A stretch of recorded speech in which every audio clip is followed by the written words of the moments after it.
හොඳ දක්ෂ ගොවි මහත්තයෙක් ඉන්නවා. මේ ගොවි මහත්තයාට ලස්සන ගොවිපලක් තියෙනවා. මේ ගොවිපලේ එක එක જાතියේ සත්තු ඉන්නවා. මේ සත්තුන්ගෙන් තමයි මේ ගොවි මහත්තයා වැඩ ගන්නෙ. මේ ගොවිපලේ වැඩ කරන සත්තු අතරින් දක්ෂ, කම්මැලි නැති, හොඳටම වැඩ කරන හරකෙක් ඉන්නවා. මේ හරකා එක දිගටම නිවාඩු ගන්න නැතුව එක දිගටම වැඩ කරලා දවසක් තීරණය කරනවා මම දවස් 2ක නිවාඩුවක් ගන්න ඕනේ කියලා. ඉතින් මේ ගත්ත තීරණේ එයා කියන්නේ එයාට හම්බෙච්ච ඉස්සෙල්ලාම නරියට කියනවා නරියෝ මම දවස් 2ක නිවාඩුවක් ගන්නවා එක දිගටම වැඩ කරලා මට හරි මහන්සියි කියලා.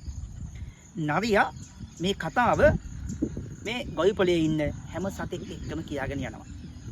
අවසානියට හම්බෙනවා ඌරට කියනවා දන්නවද වැඩක් මේ ගොවිපලේ ඉන්න වැඩ කරන හරකා හෙට ඉඳන් ඉන්නේ නැහැ. එයා නිවාඩු ගන්නවලු.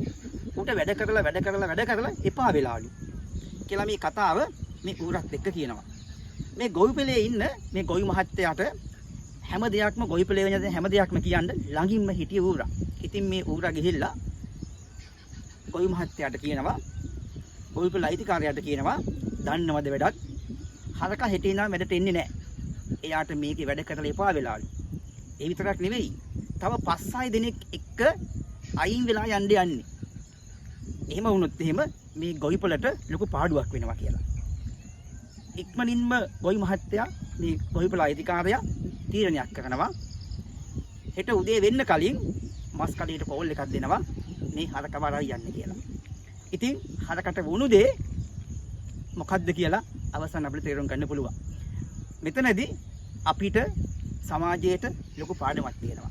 එක දෙයක් තමයි අපි හරකෙක් විදිහට වැඩ කරනවා නම් වැඩ කරන මිනිස්සු නරිය වාස්පය කරන්න ගියොත් එහෙම වෙන්නේ මොකද්ද කියන එක. ඒත් එක්කම අයිතිකාරයන්ටත් තියෙනවා ලොකු පණිවිඩයක්. ඌර වගේ මිනිස්සු ආශ්‍රය කරලා අර හරක් වගේ වැඩ කරන මිනිස්සු නැති කරගන්න එක. එහෙනම් අපිට සමාජයේ ජීවත් වෙද්දී හරක් කවුද, නරි කවුද, සත්තු කවුද කියන එක හරියට අඳුනගෙන ජීවත් වුණොත් අපිට පුළුවන් හැම කෙනත් එක්කම ලස්සනට ගත කරන්න, ඒත් එක්කම තමන්ගේ අරමුණු වලට යන්න සමාජයේ හැම කෙනාම එකතු කරගෙන. එහෙනම් අපි හරි පරිස්සමෙන් නරියෝ කවුද, හරක් කවුද, ඌර කවුද කියලා දැනගෙන ආශ්‍රය කරමු.